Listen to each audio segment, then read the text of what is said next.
जिसका ऐश्वर्य वो दिखेगा। तो यहाँ पर ये ध्यान देना। तो उसी बात को कहते हैं कि चिन्मात्र रूपतया विभावनम यह विधीयते। अब यहाँ पर थोड़ी शंका उठाती कि जरा ध्यान रखना, जो तंत्रराज में दिया वहाँ पर ये अभेद भावनम नहीं दिया, भावना शब्द का प्रयोग नहीं किया। ध्यान में है? ये कहा श्री चक्र पूजनम तेषाम एकीकरणम, तेषाम एकीकरणम श्री चक्र पूजनम। तो यहाँ भावना शब्द का प्रयोग नहीं किया और मूल में भावना शब्द का प्रयोग किया। और पूजन लुट प्रत्यांत है ना, उसी का विचार करते हैं कि तंत्रे भावे लुडंत पूजन पदार्थस्तु। तो तंत्र में जो लुट प्रत्यांत पूजन पदार्थ है उसका क्या तात्पर्य निकालना? तृतीय अभेद मात्रम। ये पाठ है, मात्रम है कि भावम है? तृतीय अभेद मात्रम, न तो अभेद विभावनम है? अभेद मात्र है। हाँ, खाली अभेद का प्रतिपादन है वहाँ, अभेद भावना नहीं कही गई। ये निकाल रहे हैं ना सूक्ष्म। अभेद भावना नहीं। कहते हैं क्यों ऐसा कर दिया? कहा ऐसा है, लोक के ही विशेषार्घ जल बिंदुआदि, विशेष अर्घ रूप जो जल बिंदु आदि, जल बिंदु आदि से ले लेना पुष्प आदि है। अरे भाई जब भोग लगाते हैं ना तो जल पुष्प इत्यादि देते हैं।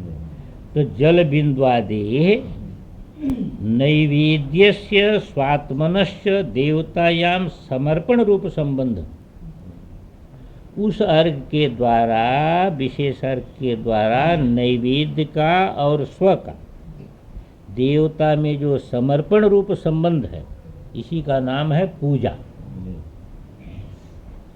तो वहाँ एकीकरणम पूजनम, एकीकरणम पूजनम, तो इसी का नाम पूजा है। पूजा का तात्पर्य इसी के है। इसलिए बहुत चीज़ें ऐसी होती हैं जिनका तात्पर्य शास्त्र से समझना पड़ता है। बार बार कहा जाता है नमः का क्या अर्थ है? अरे नमः माने प्रणाम, पर प्रणाम का क्या अर्थ है? ये सीमित अहंता को समर्पित करना। माने मम, न मम, अपनी अहंता ममता को देवता के चरणों में समर्पित करना। मम का एक म पद बना दिया, उसको प्रथमांत में बना। चलो हाँ, तो जरा ध्यान दीजिए, ध्यान दीजिए, समय पूरा हो रहा भाई, आगे चलना है थोड़ा। तो इसलिए कह दिया कि स्वात्मनश्च देवतायाम समर्पण रूप संबंध है पूजा। तद्वत प्रकृति भी इसी प्रकार इसमें भी त्रयाणाम, अब देखो यहाँ ध्यान दो, त्रयाणाम चिताशः तादात्म्यस्य तथात्वमुचितम। तो इसी प्रकार ये मानना चाहिए कि ये तीनों का, ज्ञाता ज्ञान ज्ञेय का चैतन्य के साथ तादात्म्य, चैतन्य के साथ तादात्म्य अभेद, तादात्म्य रूप अभेद, अभेद विभावनम बोलना पड़ेगा। वही भाई अभेद विभावनम। देखिए अभी रुक जाइए, थोड़ा सा रुक जाइए, अभी वो शंका भी उठा रहे हैं ना वो। तथात्व माने अभेदम उचितम, बस हाँ, तथात्वम उचितम, अभेदम उचितम। अब तद अनुकूला कृतिर ही, अब यहाँ ध्यान दें, उसके इस अभेद रूपता के अनुकूल जो हमारी कृति है, वो भावना है, उसी का नाम विभावना है और कुछ नहीं है। विभावना अलग अलग करके भावना नहीं है, अभेद के अनुकूल जो हमारी कृति होगी उसी का नाम भावना बनेगा। बस जो अंतर प्रयत्न आपका होगा उस अभेद के लिए, उसी का नाम है विभावना। तो इसी बात कहा कि विभावनम अत्र अभिधीयते। अब कहते भाई देखिए, जैसे विभावना शब्द सूत्र में आया है ना, अभेद विभावनम, जी, और तंत्र में आया पूजनम। जी, तो विभावनम का अर्थ पूजनम क्यों नहीं कर देते आप? जी, और भी उसी का अर्थ जब तंत्र ने किया जी, तो विभावनम और पूजनम एकार्थक मान लो। विभावनम और पूजनम एकार्थक मान लो। तो उसके विषय में विचार करते हैं कि देखो कि विभावनस्यैव पूजन पदार्थत्वे, हैं, यदि विभावन का को ही हम पूजन पद का अर्थ मान लेंगे, तब विभावन पूजनयोः अभेदेन विभावनांतरम आपद्येत। ध्यान में है ना?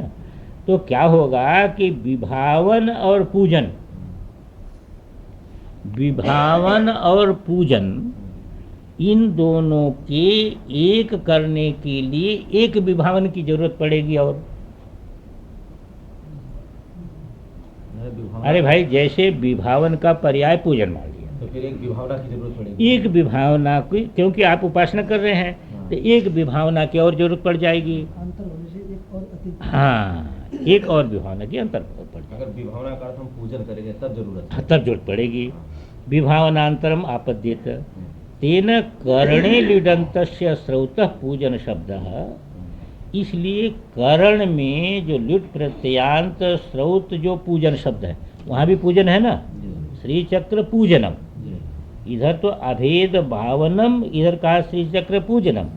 और इसमें क्या है कि पूजनम एक ही है और विभावनम है ही नहीं है, एक ही करण मात्र है। तो उसके विषय में कहते हैं कि श्रौतः पूजन शब्द पूजानुकूल कृति पर। वहाँ पर जो पूजन शब्द है श्री चक्र पूजनम, पूजानुकूल जो कृति है, पूजानुकूल जो कृति है, वो क्या है?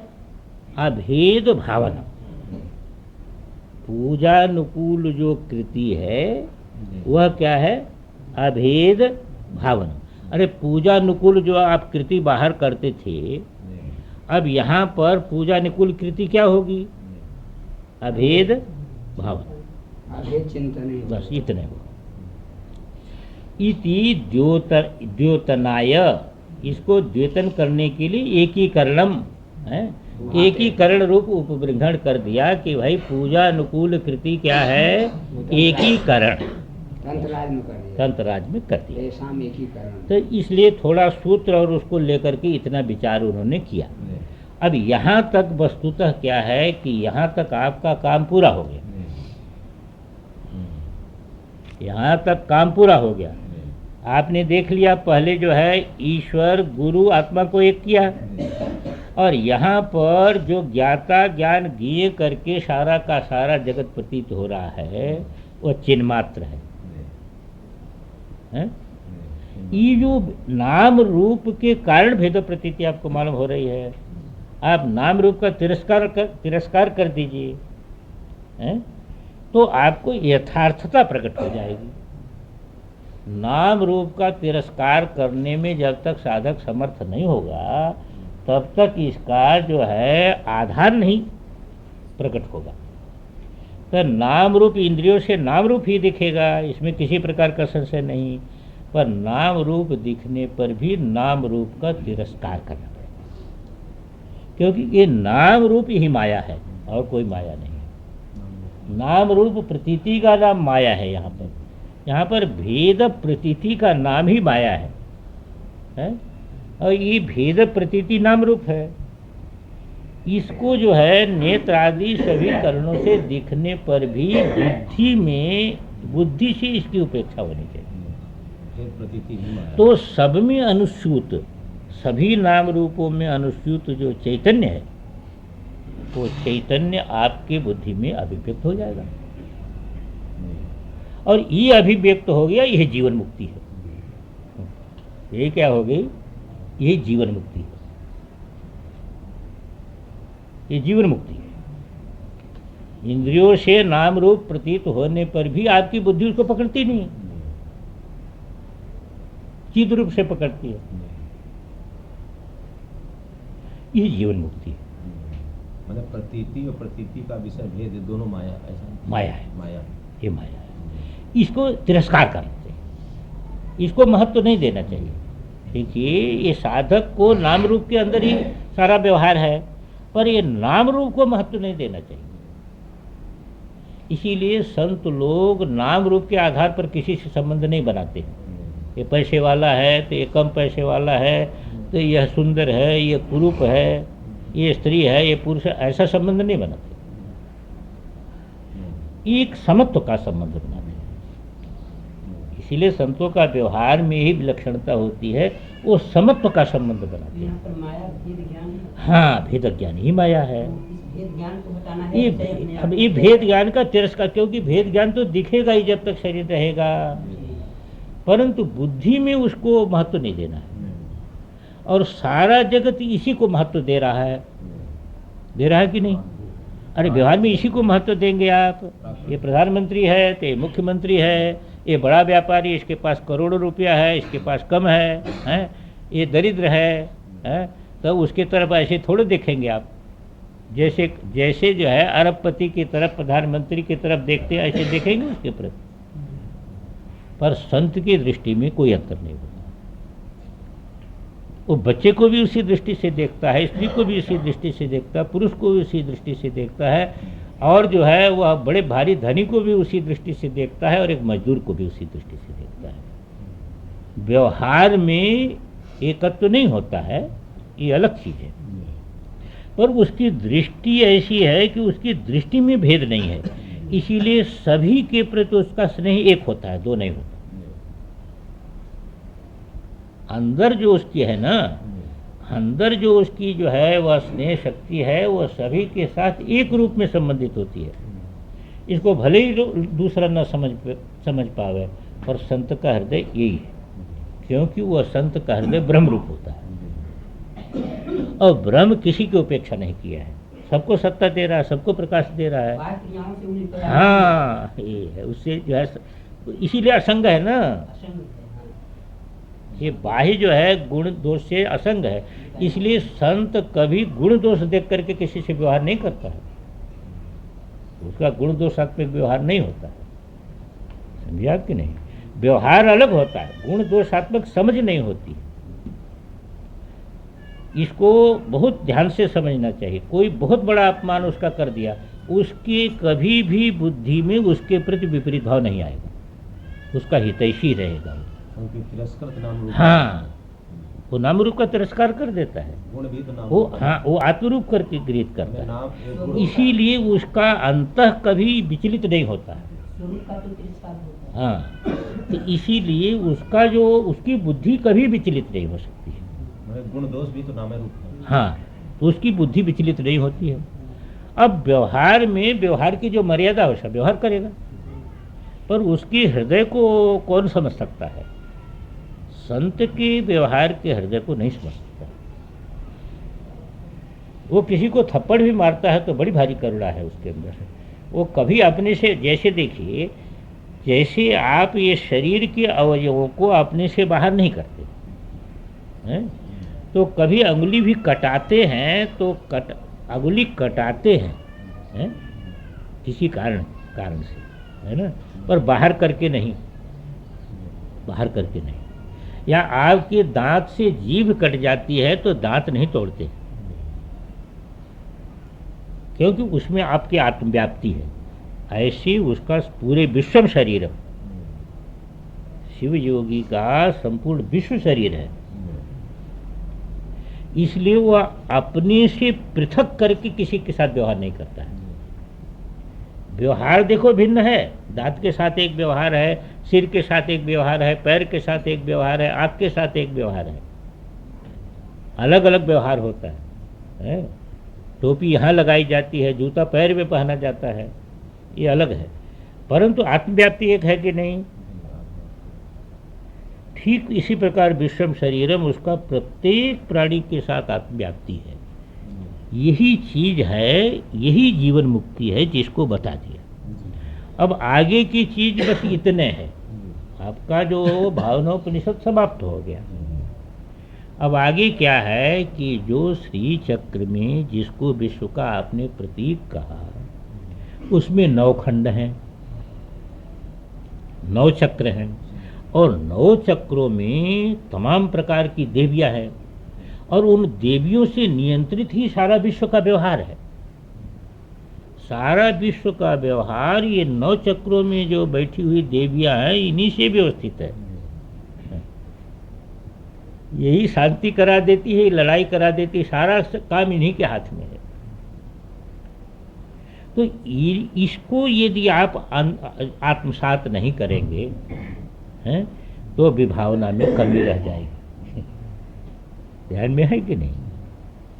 इसके लिए आगे का प्रकरण है। आत्मसात करना मतलब अभेद भावना। भाई ये जो है 9 चक्रों में जो देवियां हैं, उनको जो है आप उनको भी अपने अंदर ले आओ, आप अपने अंदर अनुभव करो, तो व्यवहार में भी सारी चीजें की अनुभूति, जो आपको इंद्रिय शक्ति से जो भेद दिखाई दे रहा है ना, ये भेद जो बाधक बनता है आपके भावना में, ये भेद भी गल जाएगा, क्योंकि वो शक्तियां आपके अंतर हो जाएगी। तब आपको क्या भान होगा? सारा विश्व आपको अपनी शक्ति रूप भान। यही देखे वेदांत में इसमें आने, इसीलिए कहा शिव योगी। शिव योगी को संपूर्ण विश्व स्वशक्ति रूप में मान, क्योंकि सभी शक्तियों का स्व के साथ अभेद हो गया उसका, तो वो शक्ति दूसरे की हुई नहीं, स्वशक्ति है। तो वेदांत में तो बाध प्रक्रिया है, पर इसमें है कि उसको स्वशक्ति रूप सार का सारा विश्व प्रतीत होगा।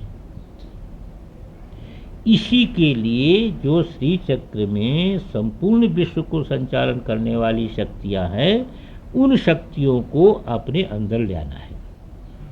बाकी जो उपदेश था वो हो गया, तो अब समय तो पूरे हो गया, पर एक दो सूत्र तो पढ़ लीजिए। तो सूत्र पढ़ लेंगे तो कल जाए। इसमें पहले जरा ध्यान दीजिए, श्री चक्र हमने बताया था, वो ध्यान है आप लोगों को कि नहीं? सबसे बाहर कौन है? त्रैलोक्य के मोहन जो है ना, ये सबसे बाहर है, वही है। तो 3 रेखा है ना, भूपुर। भूपुर में 3 रेखा है, तीनों रेखाओं में शक्तियां बैठी हुई हैं, तीनों रेखाओं में शक्तियां बैठी हुई हैं। तो तीनों रेखाओं में बहिर्रेखा में अणिमादि शक्तियां हैं, समझे न कि नहीं? और मध्यम रेखा में जो है ब्राह्मी इत्यादि शक्तियां हैं, और अंतिम में मुद्रा शक्तियां हैं। ये 3 प्रकार की शक्तियों का पूजन 3 रेखाओं में होता है। 3 रेखाओं में 3 प्रकार की शक्तियों का पूजन होता है। हाँ, अभी हम बता देते, नाम बता देंगे आपको, सब बता देंगे। अणिमाई इत्यादि जो हैं, इनका पूजन बाह्य रेखा में होता है, ब्राह्मी का मध्य, और ब्राह्मी का मध्य में होता है? और जो है मुद्रा शक्तियों का अंतिम रेखा में होता है। ध्यान में आए ना, मुद्रा शक्तियों का। अब इनका नाम जो है आप लिखना चाहेंगे तो नाम भी बता देंगे। जैसे पहले अणिमादि का नाम लिखना चाहें तो 8 नाम तो आप जानते ही हैं? अणिमा, लघिमा, महिमा, ईशित्व, वशित्व, प्राकाम्य, भुक्ति है। अब आगे देखिए, भुक्ति, इच्छा, प्राप्ति है, और एक और है ना, एक और कौन है भाई? सर्वकाम सिद्धि, सर्वकाम सिद्धि। ये क्या चीज है? यही है अणिमादि। अणिमादि में देखिए, अणिमा, यहाँ से चलिए, अणिमा, लघिमा, महिमा, ईशित्व, वशित्व, प्राकाम्य, भुक्ति, इच्छा है, प्राप्ति, भुक्ति, इच्छा, प्राप्ति, और सर्व काम सिद्धि। कितने हो गए? कितने हो गए? 10 है ना, 10। ये 10 है, ये 10 का पूजन होगा। अब इसकी प्रक्रिया तो अब अभी क्या लिखेंगे आप? पर ऐसा समझ के रखिए, इतना तो पाठ कर ही लीजिए, तो हम बाद में लिखा देंगे। नियति श्रृंगारादयो रसा अणिमादयः काम क्रोध लोभ मोह मद मात्सर्य पुण्य पाप मय्यो ब्राह्म्याद्यष्ट शक्तयः आधार नौकम मुद्रा शक्तयः। ये 3 रेखा वाला जो भूपुर है, जिसका नाम क्या है? त्रैलोक्य मोहन चक्र। ध्यान में आया कि नहीं? इसमें जो अणिमादि हैं 10, उसमें देखो श्रृंगार आदि जो है वह कितने रस है? रस तो वैसे नहीं, 9 है ना। और नियति को लेकर के 10, नियति ही को मिला दीजिए। और श्रृंगार आदि से क्या ले लेंगे आप? आदि से लीजिए भयानक, रौद्र, बीभत्स, हास्य, वीर,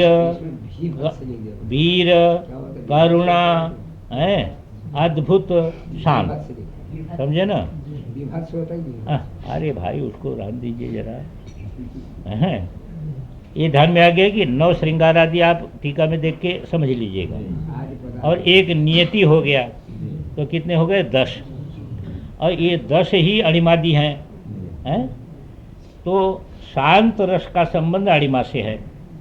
जब उसका बनाएंगे तो यद्यपि ये प्रयोग में तो ये लोग शरीर का अवयव भी लेते हैं, और उस अवयव का उस रस से क्या संबंध है ये बुद्धि में समझने की बात नहीं है, परंतु वो लोग लेते हैं।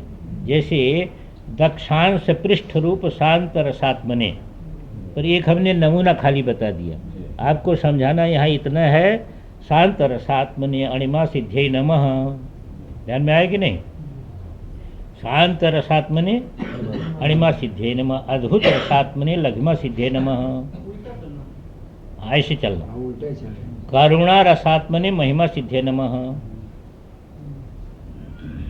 और वीर रसात्मने ईशित्व सिद्धे नमः।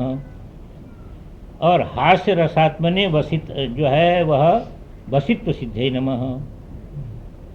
और बीभत्सात्मने प्राकाम्य सिद्धे नमः। और रौद्रात्मने भुक्ति सिद्धे नमः। और भयानक रसात्मने इच्छा शक्ति नमः। और श्रृंगार रसात्मने प्राप्ति सिद्धे नमः। और जो है वह नियति रह गया ना, नियत्यात्मने सर्व काम सिद्धे नमः। इस प्रकार इन 10 का संबंध 10 सिद्धियों से हो गया है। अब इनका भी ले लो। जैसे काम है, समझे कि नहीं? तो कामात्मने ब्राह्मी जो है वह वो ब्राह्म्यै नमः, क्योंकि यह है ब्राह्मी, माहेश्वरी, कौमारी, वैष्णवी, बाराही, इंद्राणी, चामुंडा, महालक्ष्मी। ब्राह्मी आदि इत्यादि कितने हैं? 8। हाँ, तो कामात्मने ब्राह्म्यै नमः, क्रोधात्मने माहेश्वर्यै नमः, लोभात्मने कौमार्यै नमः, मोहात्मने वैष्णव्यै नमः। और जो है मदात्मने बाराह्ये नमः। और जो है मात्सर्यात्मने कौन है? इंद्राण्ये नमः है। और जो है वह पूर्ण पाप है ना, पुण्यात्मने चामुंडाई नमः, पापात्मने महालक्ष्मी नमः। हाँ, लक्ष्मी को पापात्मा कर दे सर, ऐसा तो नहीं बोलना चाहिए। ठीक क्रम है। अरे उसको सोचिए, बिंदु सूत्र से हमने जो क्रम बताया है वो जो प्रयोग है उसी के अनुसार क्रम बताया है। क्रम हमने मनमानी नहीं बताया है, जो इन्होंने प्रयोग में निर्धारित किया है उसी के अनुसार आपको क्रम बताया है। अब उसके साथ शरीर का अवयव भी ले लेते हैं तो अवयव नहीं बताया है, उसमें जो है क्यों जैसा सूत्र में है उतने समझिए। काम क्रोध आत्म जो है मात्सर्य का अर्थ समझते ही है, गुण में दूसरे के गुण में जो सहन नहीं करना उसका नाम मात्सर्य है। ईर्ष्या होती है। अब मुद्रा शक्ति भी ले लीजिए, ये तीनों पूरा कर लीजिए ना। मुद्रा शक्ति भी ले लीजिए, सर्व संक्षोभणी, तो इसमें आधार नवक पहले समझ लीजिए। मूलाधार से लेकर के षटचक्र तो आप समझते ही हैं?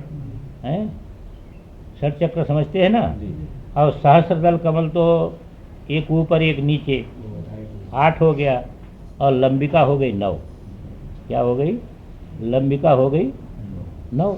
लंबिका जी रूप कौन ले रहे हैं? हाँ, ये लंबिका, अच्छा वो लंबिका। ये जो ललरी, जी जीवा। हाँ, उसी का नाम लंबिका है। तो ये 9 हो गए, ये 9 मुद्रा शक्तियाँ हैं। मुद्रा शक्तियाँ कितनी हैं? 9 मुद्रा शक्तियाँ हैं। तो देखिए आप जो है ये सहस्रदल कमल नीचे से चलिए, नीचे का सहस्रदल जो कमल है ना, वो सर्व संक्षोभणी मुद्रा करके ले लीजिए, हैं? अब मूलाधार आत्मने सर्व विद्रावणी मुद्रा ले लीजिए, और जो है स्वाधिष्ठात आत्मने नमः सर्वाकर्षणी मुद्रा ले लीजिए। और इसके बाद कौन आएगा? मणिपुर आत्मने आप सर्व वशंकरी मुद्रा ले लीजिए। और उसके बाद जो है मणिपुर के बाद अनाहत आत्मने, इसको जो है सर्वोन्मादिनी मुद्रा ले लीजिए। और उसके बाद कौन बनेगा? विशुद्ध बनेगा, तो सर्व महांकुशा मुद्रा ले लीजिए, है? और उसके बाद जो है एक वही लंबिका का जो है त्रिकोण, लंबिका का त्रिकोण लेके है, वो सर्व खेचरी मुद्रा ले लीजिए। और उसके बाद जो है आज्ञा चक्र में जो है ना, उसको आप सर्व बीजात्मिका ले लीजिए, उसको ज्ञानात्मा मानते हैं, इसलिए ज्ञानात्मा ने सर्व बीजा मुद्रा मानते हैं। और ऊपर का जो सहस्रार है वह सर्व योनि है। ये 9 मुद्रा शक्तियां हो गई। कौन कौन? सर्व विद्रावणी, सर्वाकर्षणी, सर्व संक्षोभणी, सर्व विद्रावणी, एक क्रम यही है। सर्व संक्षोभणी, सर्व विद्रावणी, सर्वाकर्षणी, सर्व वशंकरी, सर्वोन्मादिनी, सर्व महांकुशा, सर्व खेचरी, सर्व बीजा, सर्व योनि। और चलना कहाँ से है? नीचे के सहस्र दल से चलना है। नीचे का सहस्र दल, फिर मूलाधार इत्यादि है विशुद्ध तक, और फिर लंबिका त्रिकोण करके, और जो है आज्ञा चक्र जो है ज्ञान रूप करके, और जो है सहस्रार को लेकर के ये 9 हो गया। एक मुद्रा और 10। अरे भाई इसमें 9, उसमें पूजन 9 का है। देखिए ना, आधार 9 कम सीधे लिखा है, जो सूत्र में है उसी को ध्यान में देना चाहिए। आधार 9 कम दिया ना, 9 दिया ना, तो मुद्रा शक्तियाँ 9 दिया ना। ये ओम पूर्णमदः पूर्णमिदं पूर्णात् पूर्णमुदच्यते पूर्णमेवावशिष्यते। ध्यान देने की है कि जो भूपुर के तीनों रेखाओं के पूजन के विषय में आए। एक बात यहीं पर और भी समझ लेनी चाहिए, वो ये है कि जब श्री चक्र पूजन में गुरु पूजन और नित्या पूजन ये पहले होता है,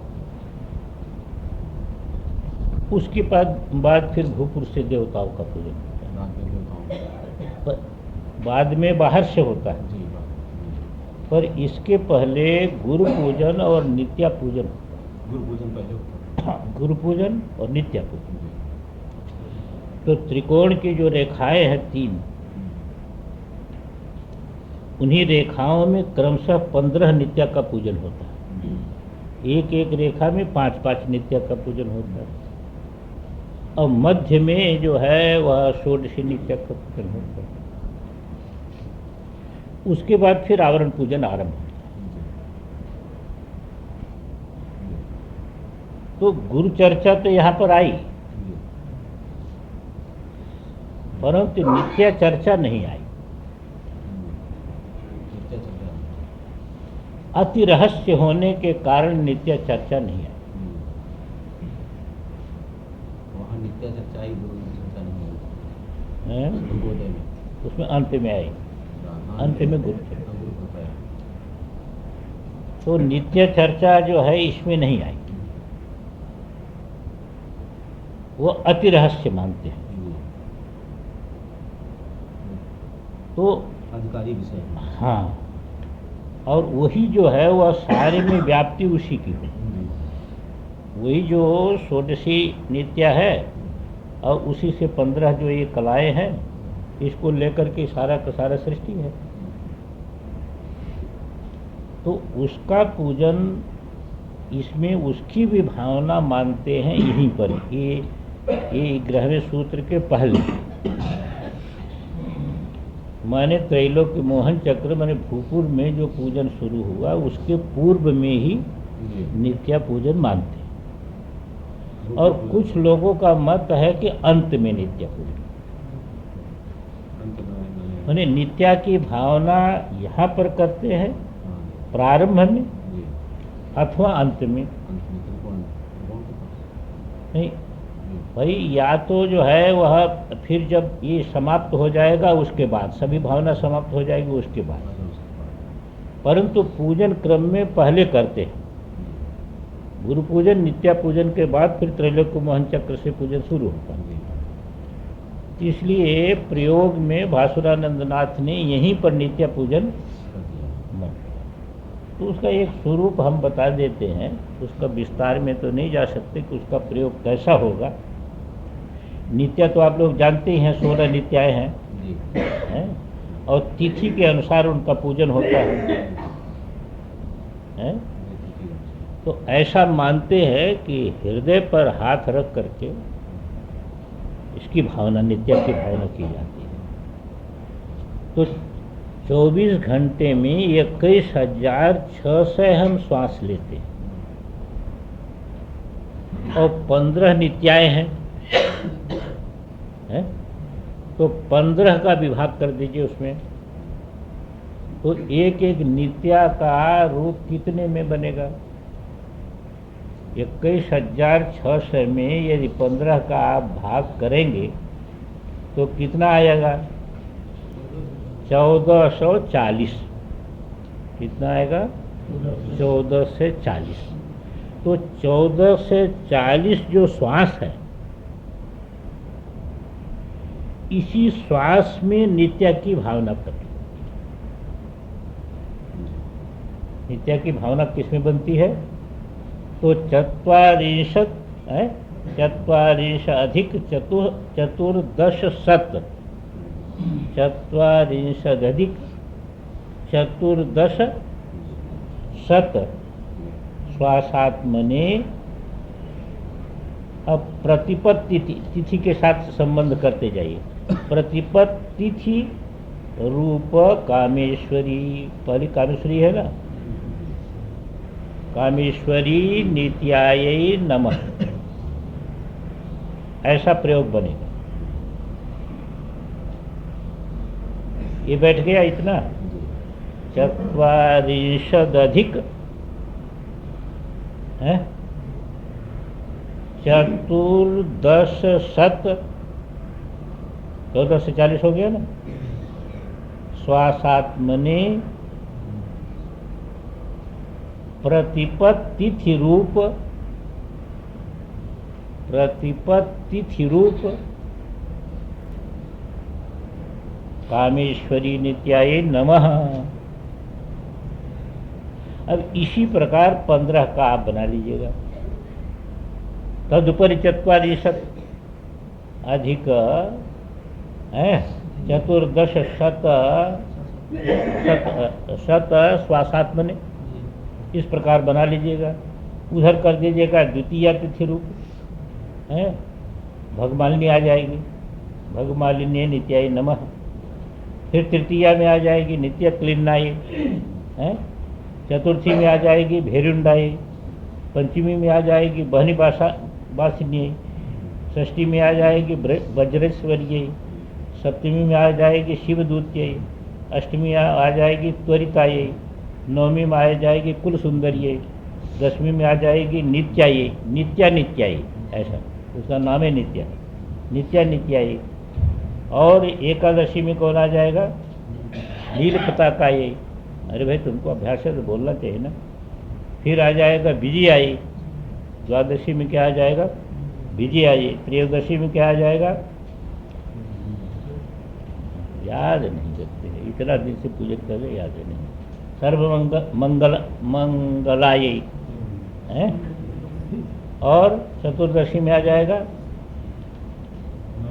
ज्वाला मालिनी, और पूर्णिमा में आ जाएगा चित्रायी। ये 15 नित्याओं का जो की भावना यहीं पर कर लेना चाहिए। ये हमने प्रसंग से बात कह दी। तो कुछ लोगों का मत यही है, भासुरानंद नाथ ने यही माना है, और कुछ लोग कहते अंत में करें। ये अति रहस्य होने के कारण सूत्रों में नहीं आया। प्रत्येक दिन सभी का नहीं करना, जो तिथि। अरे भाई प्रतिदिन भी करे, जैसे समयाचार में प्रतिदिन होता है, पर उस तिथि का तो महत्व रहता है। वो उस तिथि का वो देवता है ना, है? तो उस तिथि में उसी की विशेषता होगी ना।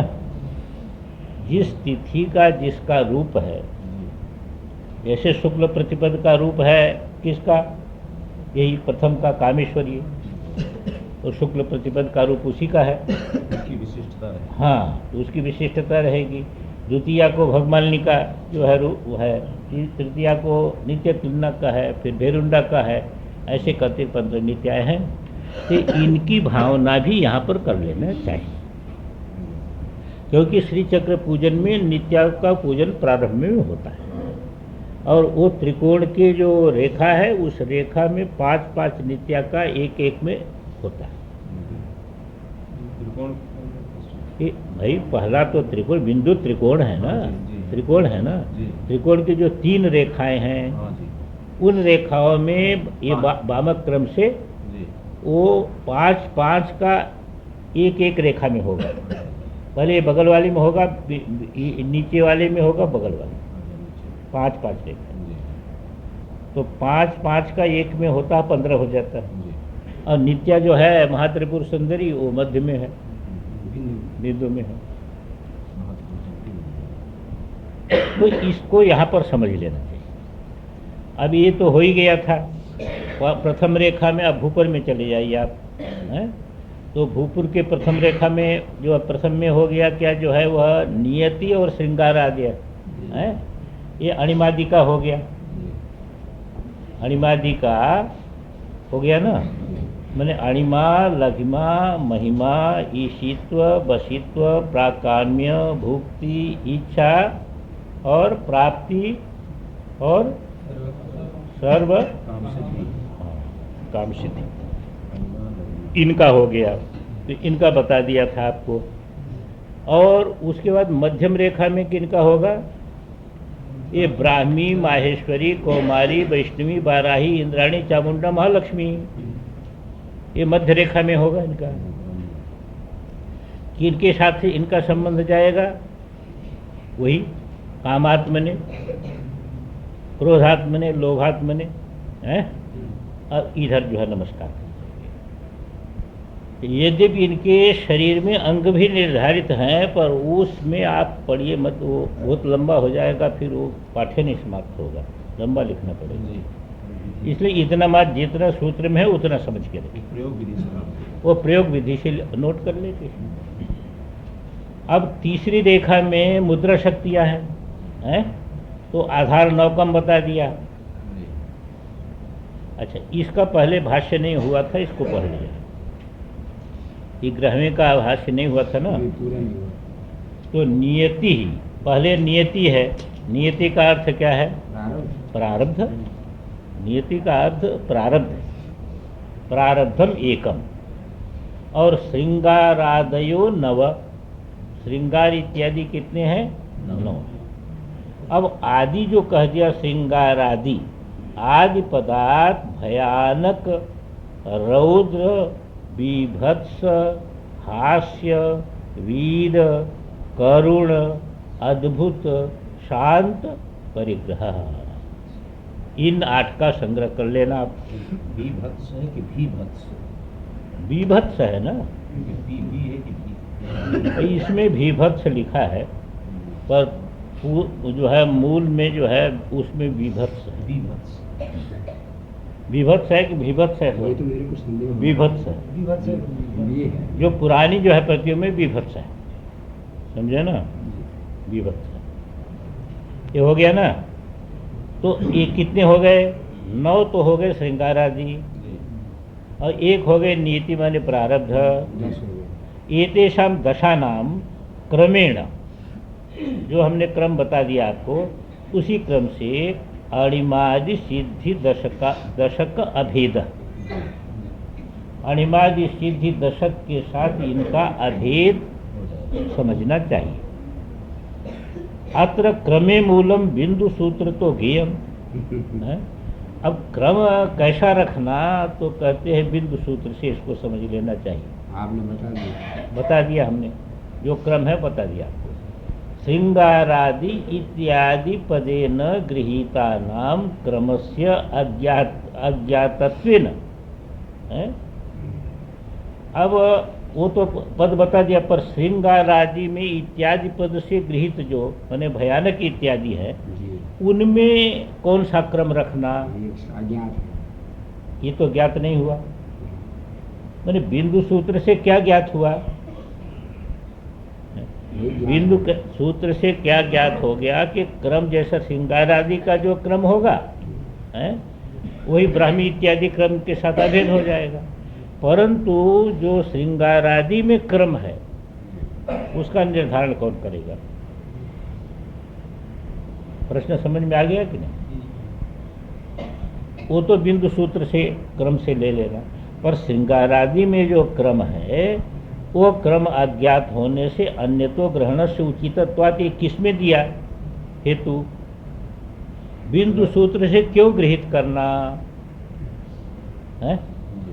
क्योंकि यहाँ पर श्रृंगारादयों में जो आदि से गृहीत हैं, उनका क्रम सूत्र में निर्धारित नहीं है। इसलिए सूत्र में निर्धारित नहीं है, इसलिए उस क्रम को दूसरे जगह से लेना उचित है। तो कहाँ से लेना? तो कहा बिंदु सूत्र में यह निर्धारण किया गया है, तो वहाँ से ले लेना उचित है। मैंने साहित्य की पुस्तक से नहीं लेना, साहित्य की पुस्तक से नहीं लेना, वहाँ तो हास्य आएगा इसमें। समझा कि नहीं? तो वहीं से लेना। क्रमस्य अज्ञातत्वेन, अज्ञातत्व हेतु हो गया। ये जो सूत्र में ज्ञात होता तो दूसरी जगह से लेने की जरूरत नहीं होती। सूत्र में ज्ञात नहीं है, इसलिए बिंदु सूत्र से लेना। अब आगे आएगा आपको 13वें सूत्र में कामकर्षण इत्यादि का आएगा, 16 शक्तियों का वर्णन आएगा। तो उसके विषय में लिखते हैं यहीं पर, कामाकर्षण्यादि वक्ष्यमाण वासना नाम तु पाठक क्रमेण निर्णय संभवात्। ये इतना क्यों कह रहे हैं वो, तो थोड़ा सा ऊपर से समझ लीजिए। कोई निधिकार होगा नहीं, ऐसा इसलिए कह रहे हैं कि यहाँ तो क्रम सूत्र में नहीं है, इसलिए वहाँ बिंदु सूत्र से गृहीत कर लेना उचित है। पर वहाँ पर जो है वह है, क्या समझे आप? वहाँ पर पृथ्वी अब तेज इत्यादि जो है वह एक क्रम बना हुआ है सूत्र में। तो सूत्र में जब क्रम बना हुआ है, तो सूत्र की उपेक्षा करके दूसरा क्रम कोई यदि कहे तो उसको गृहीत नहीं करना चाहिए। ध्यान में आया ना? इसी को कहा कामाकर्षण्यादि वक्ष्यमाण वासना नाम तो पाठक क्रमेण निर्णय संभवात् निधिकारोक्त व्युत्क्रमो यावन मूल दर्शन न विश्वसनीय। तो निधिकार ने जो उसमें क्रम नहीं, उस क्रम को नहीं लिया, व्युत्क्रम कर दिया। यह जब तक कोई मूल न मिले श्रुति, तब तक उस पर विश्वास नहीं करना चाहिए। यही क्रम लेना चाहिए। बात ध्यान में आई कि नहीं? काम वहाँ पर पृथ्वी अब तेज इत्यादि क्रम है, और कामाकर्षण इत्यादि क्रम है शास्त्र में, तो उसके क्रम से वासना बना लेनी चाहिए। लेकिन निधिकार ने जो वासना का निर्णय किया है वह इसके विपरीत, तो इनका कहना है कि निधिकार कोई इसके व्यवस्थाकार टीकाकार होंगे, तो उनकी व्यवस्था को तब तक हम मानने के लिए बाध्य नहीं हैं जब तक उसके मूल में कोई श्रुति न हो। इसी बात को कह दिया। कामाकर्षण्यादि बक्षमाण वासना नाम तु पाठक्रमेण निर्णय संभवात निधिकारोक्त व्युत्क्रमो यावन मूल दर्शन न विश्वसनीय। अत्र मयट प्रत्यय, यहाँ पर मयट आया ना, पापमय्य है, कहाँ आया? ग्रव्य सूत्र में पापमय्य है ना, तो मैट प्रत्यय है, बहुवचन में मय्य हो गया, तो और उसके कारण जो है वह तो कहते पाप, ये मैट जो प्रत्यय है वह जैसे ब्रह्ममयम जगत। अब वहाँ पर मय्य कैसे हो गया कि सत्य का विशेषण हुआ है, तो मई शब्द बन गया ना, तो सत्य का विशेषण हो गया, तो बहुवचन में क्या हो गया? पापमय्य। तो यहाँ पर कह रहे हैं कि ये मैट प्रत्यय किस में लेना, विकार में लेना, किस में लेना? तो अब कहते हैं मयट प्रत्ययो ब्रह्ममयम जगत इत्यादौ इव अभेदार्थक। हाँ, जैसे ब्रह्ममय है, चिन्मय है, इसी प्रकार यहाँ पर जो है वह पाप पूर्णिमय है। ये तो तंत्र राज्य। अब तंत्र राज्य में जो इसका विवरण है उसमें लिखा है श्री चक्रे सिद्धयः प्रोक्ता रसा नियति संयुता। यहाँ तो ठीक है, यहाँ तो कोई विरोध नहीं है ना। पर ऊर्मयः पुण्य पापे च ब्राह्म्याद्या मातर स्मृता, ये तंत्र राज में है इत्युक्त। तो वहाँ ऊर्मी शब्द दे दिया एक है? और ऊर्मी शब्द किस में प्रसिद्ध है? षडूर्मी कौन कौन से हैं? एक है जन्म मृत्यु, हाँ शोक मोह। हाँ, दो जो है वह स्थूल के दो, उसके जो है प्राण के दो, उसके मन के भूख प्यास प्राण का हो गया, और शोक मोह हो गया मन का, और जरा मृत्यु शरीर का। इसी में षडूर्मी प्रसिद्ध है।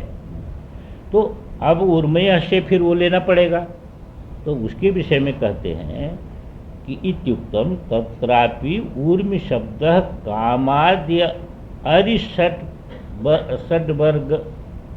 पर एव। वहाँ भी ऊर्मि शब्द से